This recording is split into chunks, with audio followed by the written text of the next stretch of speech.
குறைந்த விலை, நிறைந்த தரம், தங்கள் தேவைகள் அனைத்தும் ஒரே இடத்தில். ஜெயச்சந்திரன். லைகா புரொடக்ஷன் தயாரிப்பில் அருண் விஜயின் அசத்தலான நடிப்பில் மிஷன் சாப்டர் 1 உங்கள் அபிமான திரையரங்குகளில் வெற்றி நடை போடுகிறது. Sunland refines and flower oil. சன்லேண்ட்ல சமைச்சா சக்தி தானா வரும். இப்போ சுப்பிரமணிய சாமி அவர்கள் மனைவியை கைவிட்ட மோடி அப்படி பிரதிஷ்டை செய்யலாமாங்கிற வார்த்தை நான் பார்க்கல ட்விட்டர், நீங்கள் சொல்கிறீங்க, நம்புகிறேன். இது தேவையற்ற கருத்து, கண்டனத்துக்குரிய கருத்து. வேற எந்த விமர்சனம் செய்ய முடியல. இப்பதான் மனைவி இல்லைங்கிற சூழல் அவருக்கு தெரியுமா? இதை மற்ற கட்சிக்காரங்களும் பிடிச்சிக்கிட்டாங்க. சும்மா கிடக்கிற வாய்க்கு அவள் போட்ட கதை சுப்பிரமணிய சாமி செஞ்சு அதை பற்றி கவலைப்படலையே. சரி, ஓகே. இப்போ நம்ம சுப்பிரமணிய சாமி கருத்தை விட்டுருவோம். சங்கராச்சாரிகள் சொல்றாங்கல்ல, ராமநவமி அன்னைக்கு இதை ஓப்பன் பண்ண வேண்டியதானே? இவ்வளவு வருஷம் ராமர் காத்துட்டாரு. இப்போ நம்ம சரியான ஒரு டைம் வச்சு நம்ம நாள் குறிச்சு பண்ணிடலாமே. இப்போ 4 சங்கராச்சாரியா சொல்லுபடியா வச்சுப்போம். அவங்களெல்லாம் கூப்பிட்டு அவங்க சொல்ற நாள்லயே வச்சுட்டோம்னு வச்சுக்கோங்க. என்ன சொல்லுவாங்க? அப்புறம் சங்கராச்சாரியார் சொல்வதைத்தான் மோடி கேட்கிறார் அப்படின்னு சொல்லுவீங்களா இல்லையா? கோவிலை மீட்டெடுப்பதற்கு அங்க கரசேவை சமயத்தில் இந்த சங்கராச்சாரியர்லாம் ஏதாவது கம்பி கடப்பறை தூக்கிட்டு வந்தாங்களா? இன்னொன்னு, சங்கராச்சாரியர்கள் மட்டும்தான் இந்து மதத்துடைய அத்தாரிட்டி பர்சன்ஸ், அவங்க தான் அப்படிங்கிறதெல்லாம் கிடையாது.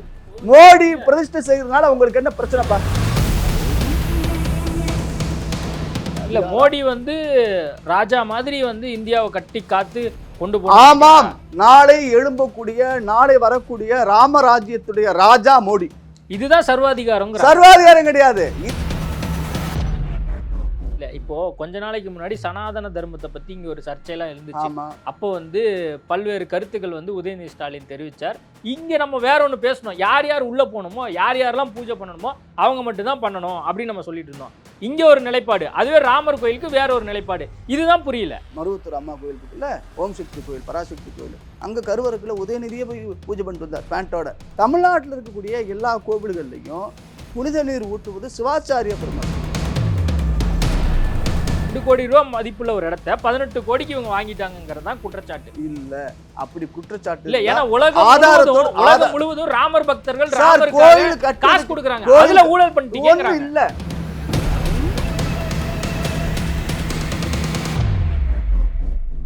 ஐபிசி தமிழ் நேயர்களுக்கு வணக்கம். இன்றைய நேர்காணலில் நம்மோடு இணைந்திருப்பவர் இந்து தமிழர் கட்சியின் நிறுவன தலைவர் ராம ரவிக்குமார் அவர்கள். வணக்கம். வணக்கம் சங்கர். அதாவது முக்கியமான தருணத்தில் நம்ம மீட் பண்ணியிருக்கோம். அதாவது ராமர் கோயில் திறப்பு வருகின்ற 22ஆம் தேதி திறக்க போகிறாங்க. மக்கள்லாம் ஒரு பக்கம் ஆதரவான நிலைப்பாடு எடுத்து இதை திறந்ததெல்லாம் ரொம்ப சந்தோஷம், திறக்க போகிறதெல்லாம் ரொம்ப சந்தோஷம் அப்படின்லாம் சொல்லிட்டு இருக்காங்க. இன்னொரு புறம் சில மக்கள் எதிர்ப்புகள் தெரிவிக்கிறதையும் பார்க்குறோம். நீங்கள் 22ஆம் தேதி திறக்க போகிற இந்த ராமர் கோயில் விவகாரத்தை எப்படி பார்க்குறீங்க? ஏன் 22ஆம் தேதி திறக்கிறதா நீங்கள் நினைக்கிறீங்க? சங்கர் முதல்ல விவகாரங்கிற மனநிலையை மாற்றிக்கணும். வரக்கூடிய 22ஆம் தேதி அயோத்தியில் பல 100 ஆண்டு காலமாக போராடி வெற்றி பெற்ற ஒரு இடத்தில் வெற்றி சின்னமாக இருக்கக்கூடிய அந்த ராமனுடைய திருக்கோயில் கட்டி எழுப்பி கும்பாபிஷேகம் காணக்கூடிய பிராண பிரதிஷ்டை என்று சொல்லக்கூடிய அந்த குழந்தை ராமனை, குடிசையில் இருந்தவனை கோட்டைக்கு எழுந்தருளச் செய்யக்கூடிய கோபுரவாசியாக மாற்றக்கூடிய நிகழ்வானது வரக்கூடிய 22ஆம் தேதி நடைபெற உள்ளது. நாடு முழுக்க மட்டுமல்ல, உலகம் முழுவதும் இருக்கக்கூடிய ராம பக்தர்கள், இந்துக்கள் பெரிய மகிழ்ச்சி கொண்டாட்டத்தில் இருக்கிறோம். அது மட்டுமல்லாது அயோத்தியே ஒரு புதிய அயோத்தியாக காட்சி கொடுக்குது. ஒரு தீபாவளி போல அங்கே இருக்கக்கூடிய அந்த அயோத்தி ஏதோ ஒரு பொன்னகர் போல ஜொலிக்குது. ஏன்னா ராமன் வருகிறான் அப்படின்னு சொல்லி. நேபாள தேசத்திலிருந்து எங்களுடைய மகள் சீதையானவளுக்கு நாங்கள் சீதனம் கொடுக்கிறோம், அவள் அரண்மனைக்கு எழுந்தருள போகிறார் என்று சொல்லி பெரிய சீதனங்களாக மக்கள் கொண்டு வந்துட்டு இருக்கிறாங்க. இன்றைக்கு பார்த்தேன், ஒரு பெரிய தங்கத்தினாலான வில் 10 கோடி ரூபாய்க்கு வில்லும் அம்பும் செஞ்சு காணி கொடுக்குறாங்க. இப்படி பல அற்புதமான, அதிசயமான, ஆனந்தமான அயோத்தியாக இன்று மாறி இருக்கிறது. மிகுந்த சந்தோஷமான மனநிலையில் மக்கள் இருக்கிறோம். நானும் அந்த மனநிலையில் இருக்கேன். அதான், உலகம் முழுவதும் மக்கள் கொண்டாட தயாராக இருக்கிறாங்க அப்படின்னு சொல்கிறீங்க இந்து மக்கள். அதே மாதிரி இந்தியாவிலையும் அதே மாதிரி தான் அப்படின்னு சொல்கிறீங்க. ஆனால் தமிழ்நாட்டில் அந்த மாதிரி ஒரு நிலை இருக்கா? இல்லை, நாடு முழுக்கவே பாரதத்துடைய பிரதமர் நரேந்திர மோடி அவர்கள் அந்த வால்மீகி விமான நிலையத்தை திறந்து வைத்து அர்ப்பணித்து பேசுகின்ற பொழுது 140 கோடி மக்களுக்கும் இங்கே வரணும் அப்படிங்கிற வேண்டுகோள் முன் வச்சார். மௌன புரட்சி மாதிரி ஒவ்வொரு வீடு வீடாக சென்று ராமனுக்கான அந்த திருக்கோயிலுடைய அழைப்புதல், ராமனுடைய அந்த அட்சதை, மங்கள அரிசி, அப்புறம் அவனுடைய அந்த கோயிலுடைய படம் எல்லாம் கொடுத்து தொடர்பு செஞ்சுருக்கிறாங்க. ஆர்எஸ்எஸ், இந்து இயக்கங்கள், ராம பக்தர்கள், ஆன்மீகவாதிகள் எல்லாம் தமிழ்நாட்டிலே அது நடந்திருக்கு. இது வெளியில் பெருசாக ஒன்றும் தெரியணுங்கிற அவசியம் இல்லை. ஒவ்வொரு வீடு வீடாக தொடர்பு செஞ்சுருக்கிறோம். இதய ராமனை இல்லம் தோறும் நாங்கள் கொண்டு சேர்த்திருக்கிறோம். அப்படிப்பட்ட அந்த பெரிய கொண்டாட்டத்தில் வந்து நாடு முழுக்க இருக்கக்கூடிய ஒவ்வொரு வீடுகளிலும் அந்த கும்பாபிஷேக தினத்தில் விளக்கேத்துங்கன்னு வேண்டுகோள் வச்சுருக்கிறோம். நீங்கள் அதே கும்பாபிஷேக தினத்துக்கு எல்லாரும் வரணுங்கிற கட்டாயம் கிடையாது. கும்பாபிஷேகம் முடிஞ்ச பிறகு நீங்கள் வரலாம். பல சிறப்பு ரயில்கள் அயோத்தியை நோக்கி பயணிக்க இருக்குது. விமான சேவை கூட பிப்ரவரி 9ஆம் தேதியிலேருந்து சென்னையிலேருந்து அயோத்திக்கு புறப்பட நேரடி விமான சேவை இருக்குது. அதனால் அந்த அயோத்தியை நோக்கிய எண்ணம் இருக்குது. இல்லத்தில் பூரா ராமன் போய் சேர்ந்துட்டாரு, அவருக்கான மங்கள அரிசி கொடுத்தாச்சு. இந்த திருக்கோயிலில் தமிழருடைய பங்கு பெரிய பங்கு. ஏன்னா நீதிமன்றத்தில் வழக்காடி 93-94 வயது பெரியவர், நம் தமிழகத்தை சார்ந்தவர் ஐயா பராசரன் என்கின்ற ஒரு பெருமகன் நீதிமான் ராமனுக்கு நீதிமன்றத்தில் வாதாடி இன்னைக்கு நிறுவக்கூடிய வேளையில் அவருடைய பங்கு பெரிய பங்கு. சட்ட போராட்டத்தில் தமிழுடைய பங்கு. இந்த ராமர் திருக்கோயில் என்கின்ற அற்புதமான காவியம் அங்கே எழும்பக்கூடிய சூழ்நிலையில் வரலாற்றில் பொன்னெழுத்துக்களால் பொறிக்கப்பட வேண்டிய வார்த்தை பராசரன் என்ற பெருமனுடைய பெயர். எவ்வளவு பேர் உயிர் தியாகம் பண்ணியிருக்கிறாங்க, பல கட்ட போராட்டங்கள். அந்த தியாகத்தினுடைய வேள்விதான் இன்னைக்கு நாங்கள் கண்ணால் காணக்கூடிய, இந்த ஜென்மத்தில் நாங்கள் பார்க்கக்கூடிய ஒரு அதிசயமாக நான் பார்க்குறேன். பல போராட்டம் நீங்கள் சொன்னீங்க, ஒரு சில பேர் எதிர்ப்பு தெரிவிக்கிறாங்கன்னு. எதிர்ப்பு தெரிவிக்கிறது எல்லாருக்குமான சுதந்திரம் தானே. எல்லாரும் கட்டாயப்படுத்தி அயோத்திக்கு வாங்க. எதிர்ப்பு தெரிவிக்கிறது அரசியல் கட்சியை தாண்டி யார் யாரெல்லாம் வந்து பாஜக வாழ்க, யார் யாரெல்லாம் மோடி ஆட்சி வரணும்னு சொல்லிட்டு இருந்தாங்களோ அவங்களாம் தான் வந்து எதிர்ப்பு தெரிவிக்கிறாங்க. உதாரணத்துக்கு நம்ம எடுத்துக்கிட்டோம்னா சங்கராச்சாரியர் அவங்க லிஸ்ட் அவுட் பண்றாங்க. இந்த சங்கராச்சாரிகள் இந்த விஷயத்த சொல்றாங்க. அதாவது மோடி பிரதிஷ்டை செய்வார், மோடி வந்து உள்ள போய் ராமனை வந்து வழிபடுவார், நாங்க கை கட்டி வேடிக்கை பார்க்கணுமா அப்படின்னு சொல்லி கேட்கறாங்க. அப்போ யார் யாரெல்லாம் மோடி வாழ்க, யார் யாரெல்லாம் பாஜக வாழ்கன்னு சொன்னாங்களோ அந்த சங்கராச்சாரியார்கள் இப்போ வந்து இந்த மாதிரி கருத்து தெரிவிக்கிறாங்க. நீங்க உங்க கேள்வியை நான் உள்வாங்கிட்டேன். காஞ்சி சங்கராச்சாரியார் அப்படி சொன்னதா எனக்கு தெரியல. ஸ்ருங்கேரி பெரியவர் பாரதி தீர்த்த சுவாமிகள் அவங்க அந்த கருத்து சொன்னதாக தெரியல, மறுப்பு தெரிவிச்சிருக்கிறாங்க. அவங்க நம்பாதீங்கன்னு. மற்ற நீங்க சொன்ன ஆச்சாரிய பெருமாள் இல்ல, நம்ம தமிழ்நாடு விட்டுரும். வடமாநிலத்துல சொல்றேன் லிஸ்ட் ஆஃப் சங்கராச்சாரியர்கள் எதிர்ப்பு தெரிவிச்சிருக்காங்க அப்படின்னு நான் செய்தி படிச்சேன். நீங்க படிக்கலாம். சரஸ்வதி பெரியவர் அப்படின்னு சொல்லி ஒரு அவர் வந்து இந்த கருத்து நிஷலானந்த சரஸ்வதி ஏதாவது பேர் சொன்னாங்க. மோடி வாழ்க வாழ்க என்றவர்கள் கூட மோடியுடைய செயலை கண்டிப்பதற்கு எதிர்ப்பு தெரிவிப்பதற்கான சுதந்திரம் அங்க இருக்கா இல்லையா? இன்னொன்னு, ஒரு கோயில் கட்டுறோம். அந்த கோயில் அயோத்தியில் கட்டக்கூடிய கோயிலில் ராமருடைய சிலையை, குழந்தை ராமனுடைய அந்த திருமேனியை கையால் சுமந்து பாரத பிரதமர் அங்கே நிறுவுகிறார். அவ்வளவுதான். அவர் ஒன்றும் தண்ணி ஊற்றுன்னு சொல்லலை. ஒரு நம்ம ஊர்லேயே ஒரு கோயில் கட்டுறோம்னு வச்சுக்கோங்க, கோயிலில் சாமி நிறுவுவோம், நீங்களும் நானும் உள்ளே போகலாம், நிறுவலாம். என்னங்க, எல்லாம் நிறுவி முடித்த பிறகு புனித நீர் ஊற்றக்கூடிய சூழல்ல மற்றவங்க பண்ணுவாங்க. இல்ல, அதாவது சுப்பிரமணிய சாமி ஒரு ட்வீட் ஒன்று போட்டார். அதாவது மனைவியை கைவிட்ட மோடியை ராமர் கோவிலில் பூஜைகளில் அனுமதிக்க எப்படி முடியும் அப்படின்னு கேட்கிறார். சுப்பிரமணிய சாமி இந்த கருத்து தெரிவிக்கிறார்.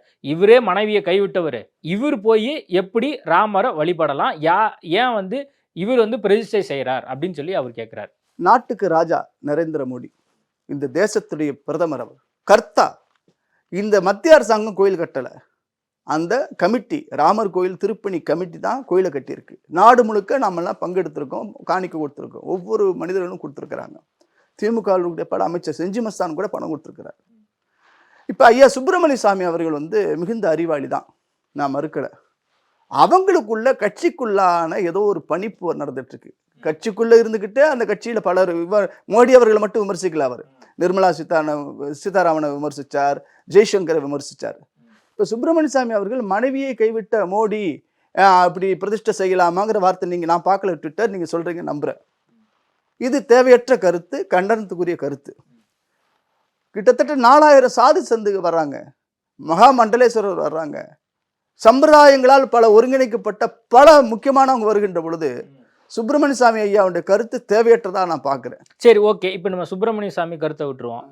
சங்கராச்சாரிகள் சொல்றாங்கல்ல, ராமநவமி அன்னைக்கு இதை ஓப்பன் பண்ண வேண்டியதானே அப்படின்னு சொல்லி ஒரு சங்கராச்சாரியர் சொல்றார். இன்னும் கட்டுமானமே வந்து முடிவு பெறல, அதுக்கு முன்னாடி ஏன் ஓப்பன் பண்றாங்கன்னு சொல்லி இன்னொரு சங்கராச்சாரியர் சொல்றார். தர்ம சாஸ்திரத்தை இவங்க வந்து கடைபிடிக்கல, அதனால வந்து ஆபத்து வந்துடும் அப்படின்னு சொல்லி ஒரு சங்கராச்சாரியர் சொல்றார். இந்த மாதிரி லிஸ்ட் ஆஃப் சங்கராச்சாரியர்கள்லாம் வட மாநிலத்துல மோடி வாழ்க அல்லது பாஜக ஆட்சி வரணும்னு சொன்னவங்க இதெல்லாம் சொல்றாங்க. அப்படிங்கும்போது தான் அப்ப இவங்க தர்ம சாஸ்திரத்தை கடைபிடிக்கக்கூடிய பாஜகவினரும் ஆர்எஸ்எஸ்னரும் ஏன் வந்து கடைபிடிக்க மாட்டேங்கிறாங்க அப்படிங்கிற கேள்வி வருது.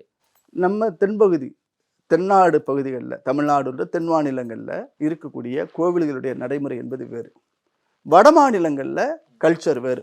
இப்போ நான் காசிக்கு போயிருந்தேன். கங்கையில் நீராடி நானே புனித தீர்த்தம் எடுத்து காசி விஸ்வநாதருக்கு கருவறைக்குள்ளே சென்று அபிஷேகம் செய்ய முடியும். கேதாரநாதருக்கு நான் அபிஷேகம் பண்ண முடியும். ஒவ்வொருத்தரும் அங்கே அனுமதி உண்டு. இந்த கல்ச்சர் வேறு, அந்த கல்ச்சர் வேறு. அப்படி இருக்கின்ற பொழுது நீங்கள் சொல்லக்கூடிய இந்த சங்கராச்சாரியார் ராமநவமியில கொண்டாடலாம். நல்ல விஷயம் இல்ல, நல்ல விஷயம், ராமநவமி நல்ல விஷயம் தான், ரொம்ப சிறப்பான விஷயம், நல்ல விஷயம் தான். ஆனா இது முடிவு செய்ய வேண்டியது யாரு? அந்த திருக்கோயில் கமிட்டி. இல்ல, திருக்கோவில் கமிட்டினா பாஜகவுக்கு ஆதரவு நிலைப்பாடு கொண்ட ஆர்எஸ்எஸ் பின்புலம் கொண்ட அந்த கமிட்டி. ஆதரவு கமிட்டி இல்ல, இந்த ஆர்எஸ்எஸ் கமிட்டி தான். அது விஸ்வ இந்து பரிஷத்துடைய கமிட்டி தான். ஏன் சார் நான் என்ன கேட்கிறேன், வெற்றிக்கு பல முதலாளி வருவான், கஷ்டத்துல எவனும் வரமாட்டான் அப்படிங்கிற வார்த்தை உண்டு. இந்த கோவிலுக்காக கேஸ் போட்டு வழக்கு மன்றத்துக்கு போய் எவ்வளவு ஆதாரங்கள் கொடுத்துருப்பாங்க. அவங்களாம் அந்த சங்கராச்சாரியர் வந்தாங்களா? கோவிலை மீட்டெடுப்பதற்கு அங்க கரசேவை சமயத்துல இந்த சங்கராச்சாரியர்லாம் ஏதாவது கம்பி கடப்பறை தூக்கிட்டு வந்தாங்களா?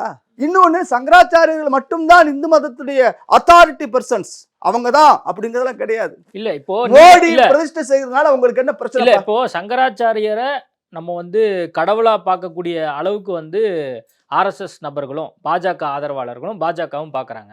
அவங்க இந்த மாதிரி கருத்துக்கள் தெரிவிக்கும் போது கன்சிடர் பண்ணலாம்ல. நான் சொல்றேன், கடவுளா நாங்க பார்க்கல, குருவா பார்க்குறோம். ஒரு குரு உயர்ந்த இடம் தான் கொடுத்துருக்கோம். குருவுக்கு ஒன்றும் தாழ்வான இடம் கொடுக்கல, உயர்ந்த நிலை தான் கொடுத்துருக்கோம். ஆனால் ராஜகுருக்களாக இருக்கலாம், ஆனால் ராஜா தான் ஆட்சி பரிபாலனை செய்வான், முடிவெடுக்க வேண்டிய. இல்ல, மோடி வந்து ராஜா மாதிரி வந்து இந்தியாவை கட்டி காத்து கொண்டு போ. ஆமாம், நாளை வரக்கூடிய ராமராஜ்யத்துடைய ராஜா மோடி. இதுதான் சர்வாதிகாரம். சர்வாதிகாரம் கிடையாது, இது இந்து திருக்கோயிலுங்க, ராமருடைய கோயிலுங்க. கோவில் கமிட்டியார் மோடியை விட வந்து இந்து தர்மத்தை பத்தி சங்கராச்சாரியருக்குலாம் தெரியுதா விட பாஜகவினருக்கும் மோடிக்கும் தெரியும். எனக்கு இந்த ஆடு நனையுதேன்னு ஓநாய்கள் கூச்சலிடுவதை போல சங்கராச்சாரியார்களை இதுவரைக்கும் எதிர்த்தவர்கள் இப்பொழுது சங்கராச்சாரியார் சொல்லிவிட்டார் என்று சங்கரருக்கு ஆதரவாக பேசுவதுதான் ரொம்ப வியப்பு. சங்கராச்சாரியருக்குலாம் வந்து இவ்வளவு நாள் நீங்க வந்து சப்போர்ட் பண்ணி நிறைய இடங்கள்ல பேசி இருக்கும் போது இப்போ ஒரு கருத்து தெரிவிக்கிறாங்க. இப்போ நான் பேசுறேன், அதுக்கே மாற்று கருத்து இல்ல, அந்த கருத்து சொல்லி இருக்கிறாங்க, அவ்வளவுதான். ஆனால் முடிவு செய்ய வேண்டியது கோவில் கமிட்டியார் தான் சார். இல்ல, அதுதான் அந்த இடத்துல தான் அரசியல் 1000 யோசனை சொல்லுவாங்க. அந்த இடத்துல தான் அரசியல் வந்துருச்சுங்கிறாங்க. அரசியல்லாம் கிடையாது, கட்டுமானம் வந்து இன்னும் முடியவே இல்ல சார். ராமர் கோயில் இன்னும் முடியவே இல்ல, இன்னும் 1.5 வருஷம் ஆகுதுன்னு சொல்லி ராமசுப்ரமணியம் அவர் வந்து ஆர்எஸ்எஸ் அப்படின்னு சொல்லிட்டு இருக்காரு. வலதுசாரி சிந்தனையாளர், பாஜக திமுக எல்லாம் அவர் இல்ல. நான் சொல்றதை கேளுங்க. ஆர்எஸ்எஸ் சேர்ந்த ஆர்எஸ்எஸ் நபராக தன்னை கருதி கொண்டு இருக்கக்கூடிய ராமசுப்ரமணியம் சொல்றார், எனக்கு வந்து அழைப்புதல் கொடுத்தாங்க, நான் இப்போதைக்கு போக முடியாது, பட் நான் கண்டிப்பா போவேன். ஆனா வந்து அவங்கள்ட்ட நான் கேட்டேன், எப்போங்க இந்த மாதிரி ஒட்டுமொத்தமாக ராமர் கோயில் முடியும்னு சொல்லி. அப்போ வந்து அவங்க சொல்கிறாங்க, கிட்டத்தட்ட 1.5 வருஷம் ஆகுங்க, இப்போதைக்கு வந்து நம்ம அந்த ராமர் எந்த இடத்துல நம்ம வைக்க போகிறோமோ அங்கே மட்டும் ஓப்பன் பண்ண போகிறோம் அப்படின்னு வந்து யார் அழைப்புதல் கொடுத்தாங்களோ அவங்க வந்து சொல்லியிருக்காங்க. அப்போது நீங்கள் பாருங்கள், இன்னும் 1.5 வருஷம் டைம் இருக்குது.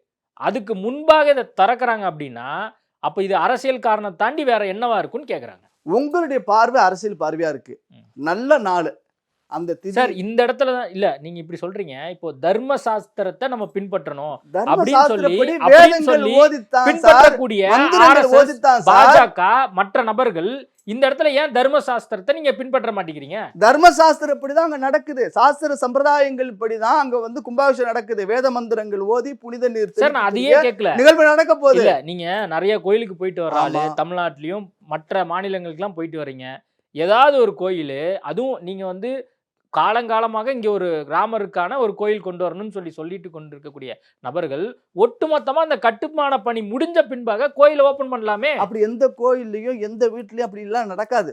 இல்ல, ஒரு வீடு கட்டுறோம் சார், கொஞ்சம் அரை கொஞ்சம் வேலை இருக்கும், முழுமையா கோயிலும் ஒண்ணு கிடையாது, ரெண்டு ஒண்ணுதான் சார். அது ராமனுடைய வீடு சார், ராமருடைய அரமனை இல்ல சார். இங்க வந்து ராமருடைய திருக்கோவில் காலை சார். முதல் இரவு வரை பூஜை புனஸ்காரங்கள் பண்றோம். நடக்குது. அப்ப வந்து கரெக்டா பண்ணணும். ஏன் அது கருவறையில வந்து ராமர் கோச்சுப்பாரு சார். ராமர் கோச்சு ராமர் மாட்டார். இப்படி பண்ணா ராமர் கண்டிப்பா மோடி கோச்சுப்பாரு. ராமர் சொல்லித்தான் நடக்கிறது. ராமன் தான் இந்த தீர்மானித்தார். ராமர் சொல்ற ராமர் தான் இதை உருவாக்கினார். குழுவும் அந்த நீங்க சொல்லக்கூடிய அந்த ராமர் தீர்த்தத்துக்கான அந்த ஒரு குழுவும் முடிவு பண்ணி நீங்க வந்து ஓபன் பண்றீங்களே தவிர இதை வந்து உண்மையானுமே ராமர் கோச்சுக்க போறார் அப்படிங்கிற வரைக்கும் பேச ஆரம்பிச்சிட்டாங்க. இப்ப நீங்க சொன்ன அந்த ஆச்சாரிய பெருமக்கள் மதிக்க தகுந்தவங்க, அவங்க வேணா ஒரு நல்ல முழுமையா ஏதாவது நடத்தி அவங்க கட்டி இது பண்ணிக்கிட்டோம். இல்லைன்னா இந்த முழுமையான கட்டுமானம் பூர்த்தியான பிறகு அவங்க வந்து தரிசனம் பண்ணிக்கிட்டோம். இன்னொன்னு, மோடி பிரதிஷ்டை செய்யறதுனால உங்களுக்கு என்ன பிரச்சனை? அதான் இப்ப சுப்பிரமணிய சாமி என்ன சொல்றாரு, இவங்க என்ன சொல்றாங்க? நான் என்ன சொல்றேன், நான் கை கட்டி வேடிக்கை பார்க்கணுமா? நான் வந்து உள்ள போய் ராமரை பிரதிஷ்டை பண்ணணும். மோடி வந்து ஏன் பண்றாரு? ஏன் சங்கராச்சாரியர் பிரதிஷ்டை செய்யணும்னு ஏதாவது சாஸ்திரம் இருக்கா சார்? இங்க வந்து சங்கராச்சாரியார்கள், நான் சொல்றேன் ஆச்சாரிய பெருமக்கள், மதகுருமார்கள் கோவிலுக்குள்ள கருவறைக்குள்ள போய் பிரதிஷ்டை செய்யணும்னு ஏதாவது விதி இருக்கா சொல்லுங்க. இல்ல இப்போ கொஞ்ச நாளைக்கு முன்னாடி சனாதன தர்மத்தை பத்தி இங்க ஒரு சர்ச்சையெல்லாம் இருந்துச்சு. ஆமா. அப்போ வந்து பல்வேறு கருத்துக்கள் வந்து உதயநிதி ஸ்டாலின் தெரிவிச்சார். நீங்க உதயநிதி ஸ்டாலினை புடிச்சுக்கிட்டு அவர் வந்து சமத்துவமா எல்லாரையும் ட்ரீட் பண்ணணும் அப்படிங்கிற அடிப்படையில தான் அவர் சொன்னார். யார் யார் வேணாலும் கோயிலுக்கு போகலாம், உள்ள போய் பிரதிஷ்டை பண்ணலாம் அப்படிங்கிற அடிப்படையில தான் அவர் சொன்னார். இங்க நம்ம வேற ஒன்று பேசணும். யார் யார் உள்ள போகணுமோ, யார் யாரெல்லாம் பூஜை பண்ணணுமோ அவங்க மட்டும் தான் பண்ணணும் அப்படின்னு நம்ம சொல்லிட்டு இருந்தோம். இங்க ஒரு நிலைப்பாடு, அதுவே ராமர் கோயிலுக்கு வேற ஒரு நிலைப்பாடு. இதுதான் புரியல. நான் சொல்றேன், நீங்க கோவில் எல்லாமே ஒரே கோயிலா பாக்குறீங்க. நான் அப்படி பார்க்கல. இப்ப மருவத்தூர் கோயில், அதுவும் அம்மன் கோயில் தான். மருவத்தூர் அம்மா கோயில் இருக்குல்ல, ஓம் சக்தி கோயில், பராசக்தி கோயில், அங்க கருவறைக்குள்ள உதயநிதியே போய் பூஜை பண்ணிட்டு வந்தார் பேண்டோட. புரியுதுங்களா? அது அந்த கோயில் நடைமுறை. தமிழ்நாட்டில் இருக்கக்கூடிய எல்லா கோவில்கள்லையும் புனித நீர் ஊட்டுவது சிவாச்சாரிய பெருமக்கள். இல்ல இது எல்லாருக்குமான கோயில்னு சொல்லிட்டு மோடி மட்டும் உள்ள போகும்போது தான் பிரச்சனை வருது. மோடி உள்ள போறாருன்னா, அந்த இப்ப ஏற்கனவே ஒரு இடத்துல நிறுவப்பட்டிருக்குங்க, அந்த வளாகத்துக்குள்ள 70 ஏக்கர் பரப்புல 10 ஏக்கர் அளவிலான திருக்கோவில்ல ஒரு 500 மீட்டர் இங்க இருக்கக்கூடிய ராமனை கையில் ஏந்தி அந்த இடத்துக்கு கொண்டு போய் கருவறைக்குள்ள வைக்கிறார். அதற்கப்புறம் தான் புனிதப்படுத்தக்கூடிய சடங்குகள் அனைத்துமே நடக்குது. இதுல வந்து ஒண்ணு கஷ்டமல்ல. மோடியே அதை ஏன் கொண்டு போறாருன்னு தான் கேள்வி. சுப்பிரமணிய சாமியினுடைய கருத்துப்படி நீங்க மனைவியோட வாழல, நீங்க ஏங்க போய் இதை கொண்டு வைக்கிறீங்க? அது வேற யார்ட்டையாவது சொல்றீங்க அப்படின்னு வந்து அவர் சொல்றாரு. பேசுவாங்கிற மாதிரி வேற எந்த விமர்சனம் செய்ய முடியல. இப்பதான் மனைவி இல்லைங்கிற சூழல் அவருக்கு தெரியுமா என்ன? மோடி சுப்பிரமணிய சாமி இதை வந்து மத்த கட்சிக்காரங்களும் புடிச்சுக்கிட்டாங்க. பிடிக்கட்டுமே, சும்மா கிடக்கிற வாய்க்கு அவள் போட்ட கதை சுப்பிரமணிய சாமி செஞ்சு அதை பத்தி கவலைப்படலையே. இல்ல அதான் இந்த மாதிரி சங்கராச்சாரிய ஒரு பக்கம் இப்படி கருத்து, சுப்பிரமணிய சாமி இப்படி கருத்து. ஒரே ஒரு கேள்வி சங்கர், ஒரே ஒரு கேள்வி. இவ்வளவு விஷயம் தமிழ்நாட்டில் இருக்கக்கூடிய ஆதீனங்கள் எல்லாம் போறாங்க, சைவ வைணவ மடாதிபதிகள் எல்லாம், ஜீயர் பெருமக்கள் எல்லாம் போறாங்க. எல்லாரும் போகின்ற பொழுது சங்கராச்சாரியார்கள் சொல்லிட்டாங்க அவங்கதான் பிரதிஷ்டை பண்ணணும், ஏதாவது விதி இருக்கா? இல்ல இல்ல இல்ல இன்னொரு கருத்து நான் இல்ல இன்னொரு செய்தி ஒண்ணு படிச்சேன். இது வந்து முழுக்க முழுக்க வைஷ்ணவருக்கான கோயில் அப்படின்னு சொல்லி அங்க தீர்த்தம் அந்த குழு இருக்காங்க இல்லையா, அவங்க வந்து அதுல முக்கியமான நம்பர், எனக்கு பேர் சரியா ஞாபகம் இல்ல, அவர் சொல்றார் இது வந்து சக்தி வழிபாடு பின்பற்றக்கூடியவங்களோ சன்னியாசிகளுக்கான கோயில் கிடையாது, இது முழுக்க முழுக்க வைஷ்ணவருக்கான கோயில்னு சொல்லி அந்த இவரு சொல்லியிருக்காரு. சங்கர் சம்பத் ராயின்னு அந்த கமிட்டியினுடைய பொதுச் செயலாளர். இப்ப நான் வரதுக்கு முன்னாடி அவர் பேட்டி பார்த்தேன். இந்த விழாவில், புனிதமான இந்த விழாவில் மோடி வருகிறார், ஆனந்திபென் பட்டேல் அந்த மாநிலத்துடைய ஆளுநர் வர்றாங்க, யோகி ஆதித்யநாத் வருகிறார், நரேந்திர மோடியினுடைய அரசியல் இயக்கத்துக்கு ஆதாரமாக இருக்கக்கூடிய RSS இயக்கத்துடைய தலைவர் ஐயா மோகன் பாகவத் வருகிறார், மற்ற முக்கிய அதிதிகள், முக்கிய விருந்தினர்கள் வர்றாங்க. இவங்களை கூப்பிடலையே, தலைவர் வராங்களா என்னன்னு தெரியல. என்ன சார் 2 நாள் ஆச்சு, இன்விடேஷன் கொடுத்தாச்சு சார், முர்மு அம்மாவுக்கு கொடுத்தாச்சு. நீங்க டிவியில இருக்க சிலவர்லாம் கேட்குறாங்க, குடியரசுத் தலைவர் அழைக்கலையே அப்படின்னு முந்தானத்து கேட்டார். நான் ஒரு தொலைக்காட்சி பேசும்போது அடுத்த நாள் கொடுத்துறாங்க. அடுத்து அத்வானி கேட்குறாங்க, அத்வானி ஐயா வர்றாரு.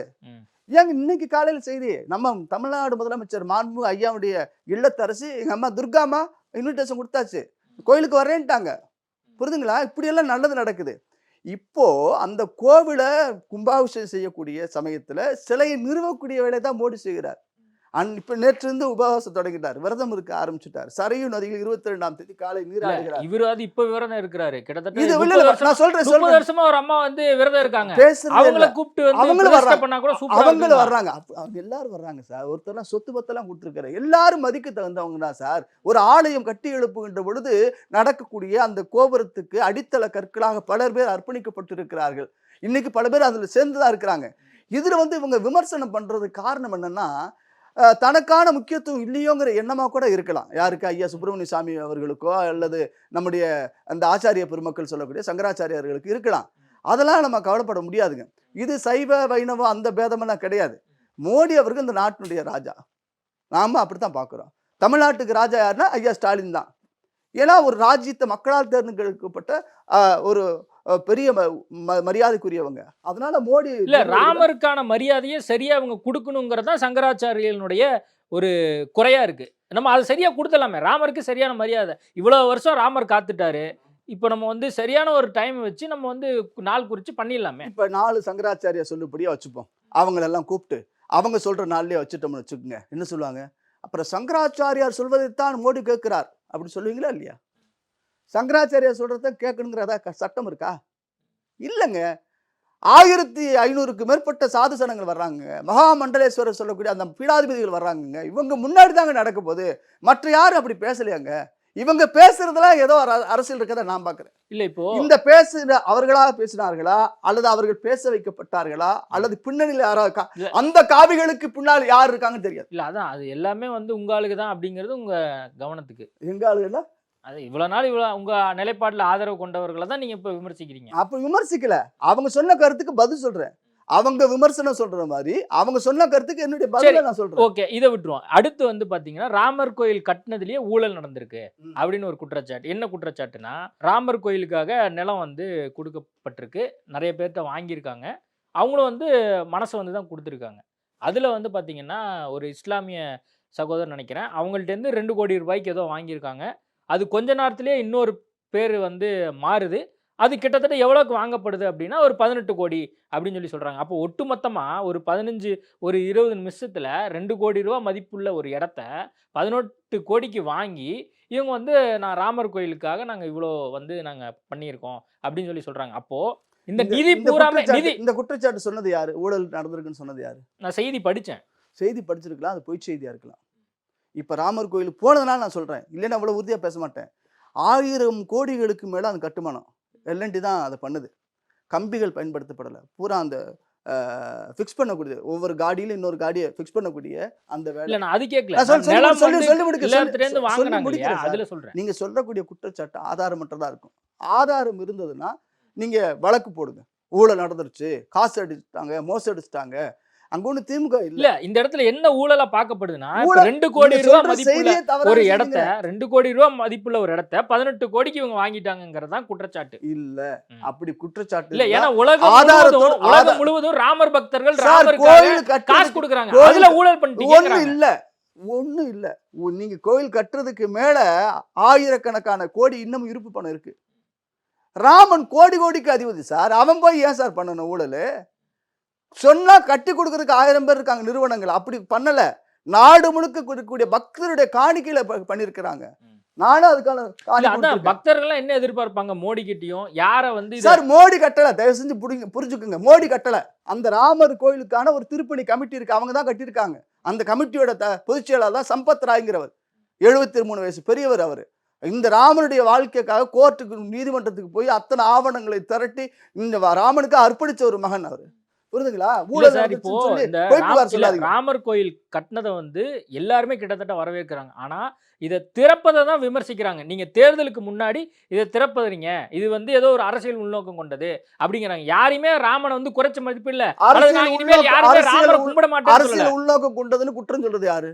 யார் சொல்றாங்க? காங்கிரஸ் கட்சியை சேர்ந்த மல்லிகார்ஜுன கார்கே, வெஸ்ட் பெங்காலை சேர்ந்த நம்ம முதல்வர் மம்தா பானர்ஜி, இது மாதிரி லிஸ்ட் அவுட் பண்ணிட்டு போலாம். இந்தியா கூட்டணியில இருக்க சில தலைவர்கள். நான் என்ன கேட்கிறேன், ராமர் பிஜேபியோட தனிப்பட்ட சொத்து கிடையாது, ரவிக்குமாரோட சொத்து கிடையாது, இந்து தமிழர் கட்சி சொத்து கிடையாது, ஆர்எஸ்எஸ் சொத்து கிடையாது, விஹெச்பி சொத்து கிடையாது. ராமர் அனைவருக்குமானவர் தானே. ராமனை வணங்குறாங்கல்ல, ராமனை ஏத்துக்கிறாங்கல்ல. அகிலேஷ் யாதவ் தானே முலாயம் சிங் ஐயா புள்ள, அவரு சொல்றாருல்ல. நான் என்ன சொல்றேன், ராமனை பாஜக ஓட்டு அரசியலுக்கு பயன்படுத்துமே ஆயின் நீங்களும் அந்த ராமனை பயன்படுத்துங்கள் நான் சொல்றேன்.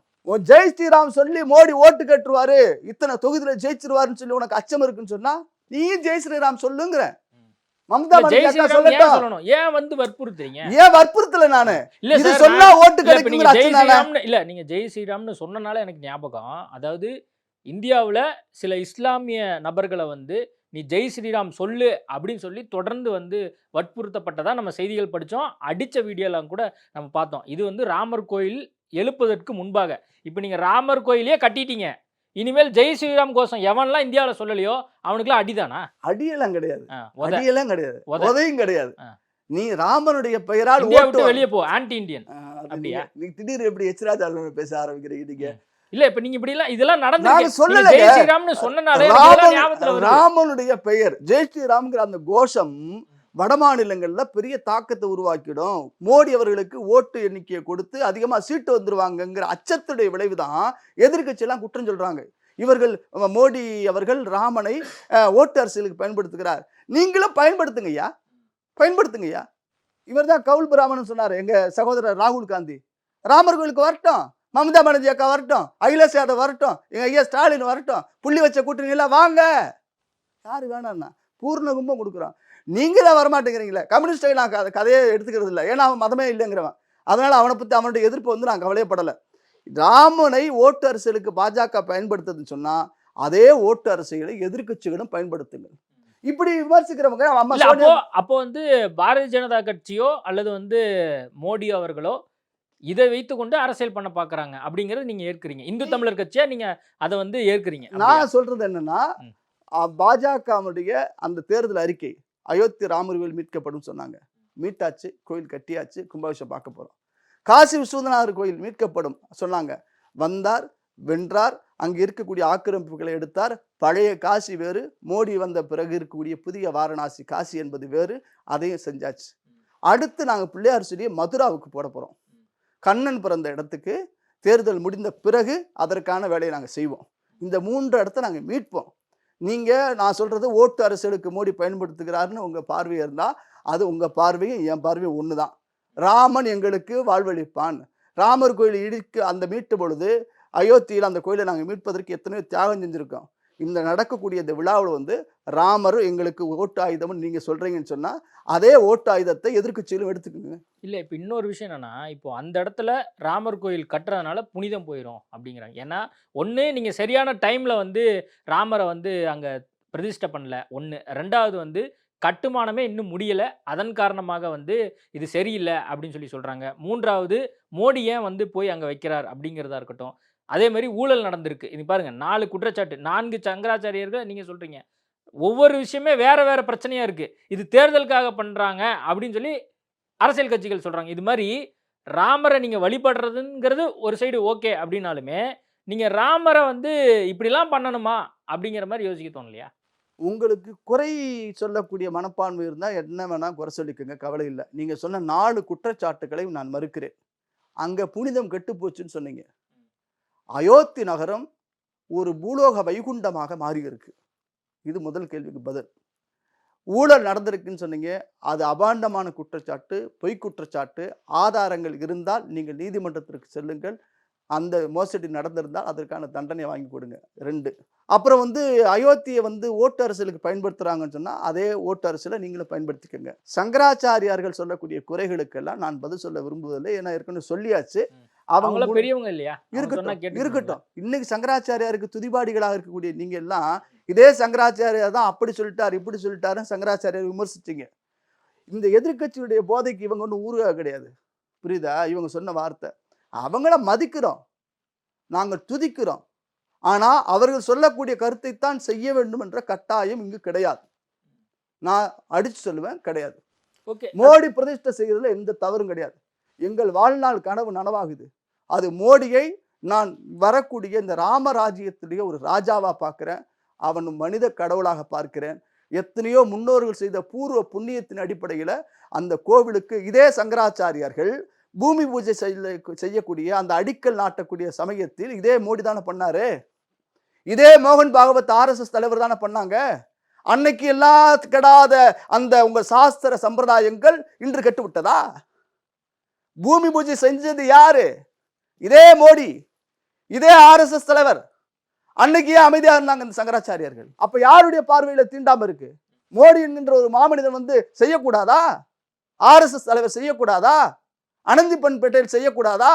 யோகி ஆதித்யநாத் செய்யக்கூடாதா? ஏன் இல்ல இப்ப நீங்க இதுதான் சனாதனங்கிறாங்க. என்ன சனாதனம்? என்ன நீங்க சொன்னாங்க? யார் யாரெல்லாம் நினைச்சு வச்சிருக்கீங்களோ அவங்க மட்டும்தான் உள்ள வழிபடணும், அவங்க மட்டும்தான் பிரதிஷ்டை பண்ணணும் அப்படிங்கறத சார் சொன்னாங்க. விழாவுக்கு உரியவங்க முடிவு செய்யறது சார். ம். விழாவுக்கு முடிவு இவ்வளவு 10,000 பேர் தான் அனுமதின்னு சொல்லிருக்காங்க.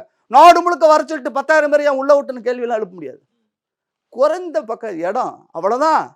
அவங்க விரும்பியவர்கள் விருந்தினர்களாக இந்த நாட்டுடைய பிரதமர் வர்றாரு, இதை விட என்ன கௌரவம் வேணும் உங்களுக்கு?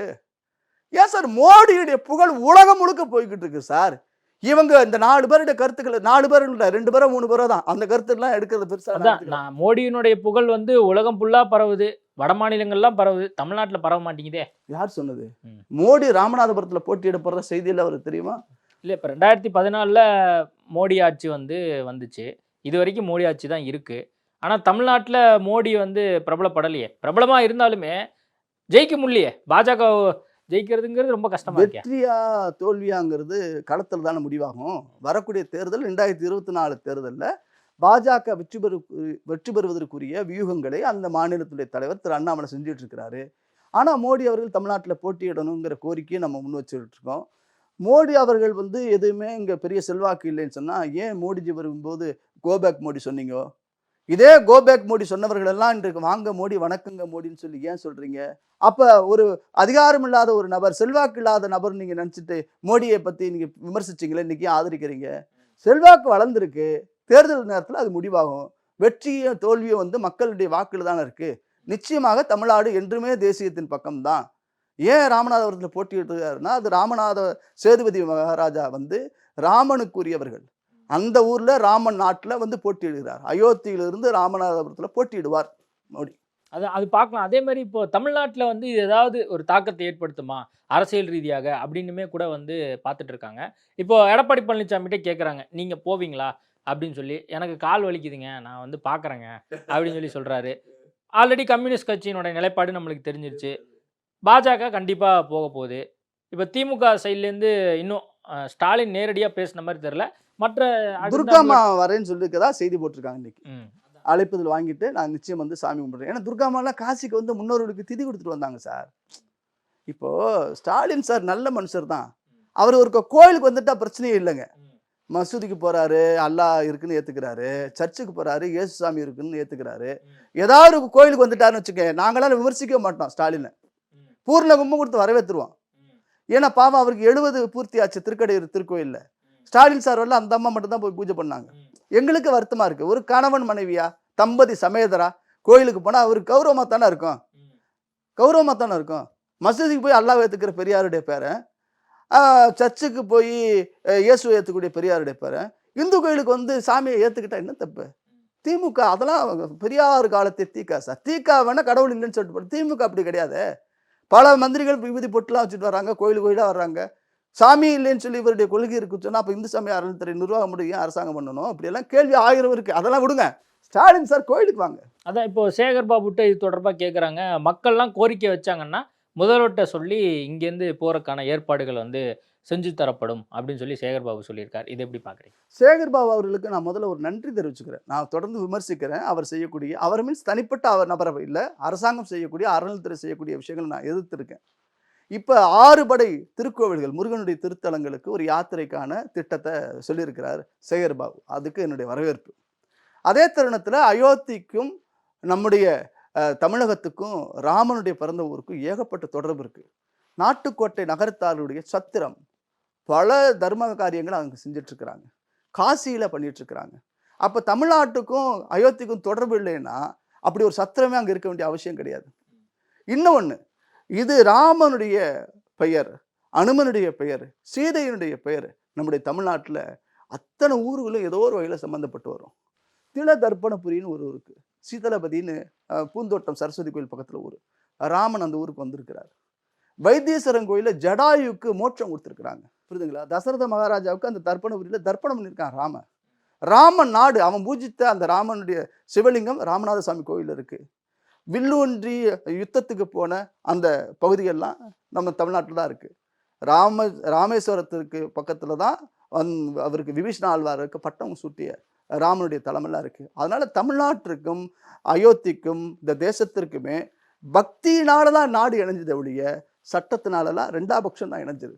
அதனால் அயோத்திக்கும் தமிழகத்திற்குமான தொடர்பை மக்களிடம் மீண்டும் புதுப்பிப்பதற்கு தமிழ்நாடு அரசும் செய்ய வேண்டும், உதவி செய்ய வேண்டும் என்கின்ற வேண்டுகோளை நம்முடைய ஐபிசி தமிழ் வாயிலாக மாண்புமிகு அமைச்சருக்கு முன்வைக்கிறேன். ஓகே, நம்ம ராமர் கோயில் பற்றியும் அதே மாதிரி அதை சுற்றி வந்த அரசியல் குறித்தும் நிறைய பேசியிருக்கோம். 22ஆம் தேதி திறக்க போகிறாங்க.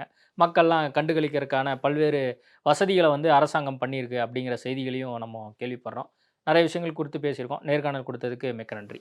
நன்றி. நாடு முழுக்க இருக்கக்கூடிய இந்த ராமனுடைய திருக்கோயில் கும்பாபிஷேக சமயங்களில் ஒவ்வொரு கிராமங்களிலும் இருக்கக்கூடிய கோவில்களில் ராமனுடைய இந்த கும்பாபிஷேக கொண்டாட்டத்தை கொண்டாடுங்கள். ஒவ்வொருவரும் வாய்ப்புள்ளவர்கள் வீடுகளுக்கு முன்பாக விளக்கேற்றுங்கள், ராமநாமம் சொல்லுங்கள், சுபிக்ஷம் பெறட்டும், எல்லா உயிர்களும் இன்புற்று வாழ்வதற்கு ராமனை பிரார்த்திப்போம். ஐபிசிக்கு நன்றி. உங்கள் மூலமாக இந்த செய்தியை சொல்வதற்கு வாய்ப்பு கொடுத்தமைக்கு நன்றி. குறைந்த விலை, நிறைந்த தரம், தங்கள் தேவைகள் அனைத்தும் ஒரே இடத்தில். ஜெயச்சந்திரன். லைகா புரொடக்ஷன் தயாரிப்பில் அருண் விஜயின் அசத்தலான நடிப்பில் மிஷன் சாப்டர் 1 உங்கள் அபிமான திரையரங்குகளில் வெற்றி நடை போடுகிறது. Sunland refines and flower oil. சன்லேண்ட்ல சமைச்சா சக்தி தானா வரும்.